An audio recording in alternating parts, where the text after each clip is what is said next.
Hello my dear parents, welcome back to our channel. 1 മുതൽ 3 വയസ്സ് വരെയുള്ള കുഞ്ഞുങ്ങളുടെ അമ്മമാർക്ക് വേണ്ട ഒരു വീഡിയോ ആണ് ഇന്ന് നമ്മളിവിടെ ഷെയർ ചെയ്യാൻ പോകുന്നത്. ഈ ഒരു സ്റ്റേജിൽ കുഞ്ഞുങ്ങൾക്ക് വാശിയും നിർബന്ധവും ഒക്കെ ഒരുപാട് കൂടുതലായിരിക്കും. അതുപോലെ പേരൻസിൻ്റെ ബൗണ്ടറികളെ പരീക്ഷിക്കുകയും അതിൽ നിന്ന് അവർക്ക് കിട്ടുന്ന റിയാക്ഷൻ എങ്ങനെയാണെന്ന് മനസ്സിലാക്കുകയും കൂടി ചെയ്യുന്ന സമയമാണിത്. അവർക്കുണ്ടാകുന്ന എല്ലാ ഫീലിങ്സിനെയും ഇമോഷൻസ് വഴിയല്ലാതെ പ്രകടിപ്പിക്കാൻ അറിയാത്തതിൻ്റെ ബുദ്ധിമുട്ടുകളും കുഞ്ഞുങ്ങൾ ഈ പ്രായത്തിൽ നല്ലപോലെ പ്രകടിപ്പിക്കാറുണ്ട്.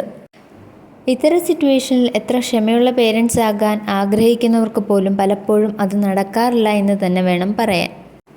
ഇങ്ങനെ പേരൻസിൻ്റെ ക്ഷമയെ ഒത്തിരി പരീക്ഷിക്കുമ്പോൾ പേരൻസിൻ്റെ കൺട്രോൾ വിട്ടുപോവുകയും കുഞ്ഞുങ്ങളെ വഴക്ക് പറയാനും അടിക്കുവാനുമൊക്കെയുള്ള ചാൻസ് ഒത്തിരിയാണ്. ഇങ്ങനെ ക്ഷമ നഷ്ടപ്പെടുന്ന സിറ്റുവേഷനിൽ ഉപയോഗിക്കുവാൻ പറ്റുന്ന 3 ടിപ്പുകളെ കുറിച്ചാണ് ഷെയർ ചെയ്യുന്നത്. 1. ബൗണ്ടറി സെറ്റ് ചെയ്യുക അല്ലെങ്കിൽ അതിരുകൾ സെറ്റ് ചെയ്യുക എന്നത്. കുഞ്ഞുങ്ങൾക്ക് അവരുടെ പ്രായത്തിനനുസരിച്ച് ചെയ്യുവാൻ കഴിയുന്നതും അതുപോലെ ചെയ്യുവാൻ കഴിയാത്തതുമായ ഒരുപാട് കാര്യങ്ങൾ ഉണ്ടാകും. ചിലത് അവർക്ക് കാര്യമായി അപകടങ്ങൾ വരുത്തുവാൻ ചാൻസുള്ള പ്രവർത്തികളായിരിക്കും. ഇങ്ങനെയുള്ള കാര്യങ്ങൾ കണ്ടറിഞ്ഞ് ആദ്യമേ തന്നെ ബൗണ്ടറി സെറ്റ് ചെയ്യുകയാണ് ആദ്യം വേണ്ടത്. കുട്ടി ചെയ്യുന്ന കാര്യങ്ങൾക്ക് ഒത്തിരി വിശദീകരണം നൽകാതെ അവരുടെ പ്രായത്തിനനുസരിച്ച് സിമ്പിളായ കാര്യങ്ങൾ കൺവേ ചെയ്യുന്നതാണ് ഇതുകൊണ്ട് ഉദ്ദേശിക്കുന്നത്.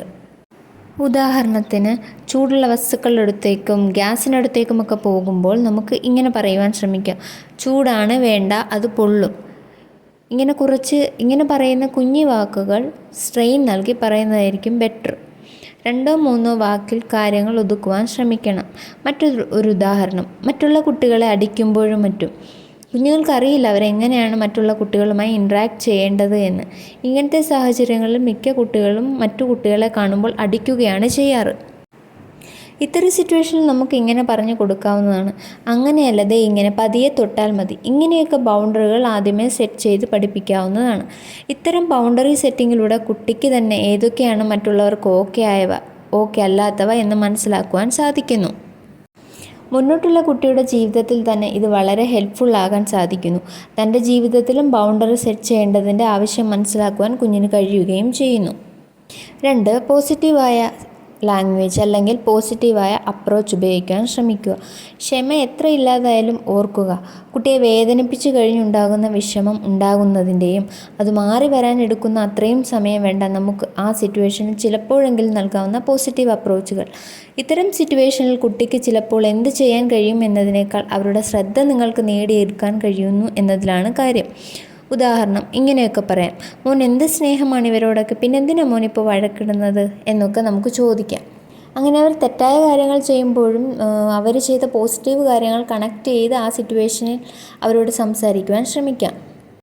അതുപോലെ തന്നെ എപ്പോഴും അവർ ചെയ്യുന്ന നല്ല കാര്യങ്ങൾ അവർ കേൾക്കെ എപ്പോഴും പറയുന്നത് നല്ലതാണ്. സാധാരണയായി കുഞ്ഞുങ്ങളുടെ മോശം സ്വഭാവങ്ങൾ മാത്രമാണ് പേരൻസ് കൂടുതലും ശ്രദ്ധിക്കുന്നതും മറ്റുള്ളവരോട് പറയുന്നതും. ഇതിനു പകരം പോസിറ്റീവ് കാര്യങ്ങൾ എടുത്തു പറയേണ്ടതുണ്ട്. ഇത് കുഞ്ഞുങ്ങളിൽ നല്ല മാറ്റങ്ങൾ ഉണ്ടാക്കുവാൻ കാരണമാകുന്നുവെന്ന് പ്രൊഫഷണൽസ് പറയുന്നുണ്ട്. 3. എമ്പതി അല്ലെങ്കിൽ ദയ ഉണ്ടാക്കിയെടുക്കുക എന്നത്. കുഞ്ഞുങ്ങളുടെ ഫീലിങ്സ് മനസ്സിലാക്കുവാനും ദയയോടെ അംഗീകരിക്കുവാനും സഹായിക്കുന്നതാണ് എമ്പതി എന്നത്. പറ്റുമ്പോഴൊക്കെ ദയയോട് സംസാരിക്കുവാനും പെരുമാറുവാനും നിങ്ങളെ തന്നെ ട്രെയിൻ ചെയ്യാൻ പഠിപ്പിക്കുകയാണ് വേണ്ടത്. നിങ്ങളുടെ സുഹൃത്ത് അല്ലെങ്കിൽ നിങ്ങളുടെ പ്രിയപ്പെട്ട മുതിർന്ന വ്യക്തികൾ ഇവരിലൊക്കെ കൺട്രോൾ ചെയ്യാൻ പറ്റാത്ത ഇമോഷൻസ് ഉണ്ടാകുമ്പോൾ ഉപദ്രവിക്കുകയോ വേദനിപ്പിക്കുകയോ ചെയ്യാതെ മനസ്സിലാക്കുകയാണ് നാം ആദ്യം ചെയ്യാറ്. ഇതുപോലെ തന്നെ കുട്ടിയെയും മറ്റൊരു വ്യക്തിയായി കണ്ട് പെരുമാറുവാൻ പഠിക്കുക. നമ്മുടെ ഇത്തരം പെരുമാറ്റങ്ങൾ കുഞ്ഞുങ്ങളുടെ മെൻ്റൽ ഡെവലപ്മെൻറ്റിന് തന്നെ നല്ലതാണ്. ഈ പോയിന്റുകളെല്ലാം നിങ്ങളുടെ പേരൻറ്റിംഗ് ജേണിയിൽ നിങ്ങൾക്ക് ഹെൽപ്ഫുൾ ആകുമെന്ന് കരുതുന്നു. വളർത്താം നല്ല തലമുറയെ നല്ല രീതിയിലൂടെ. Thank you for watching.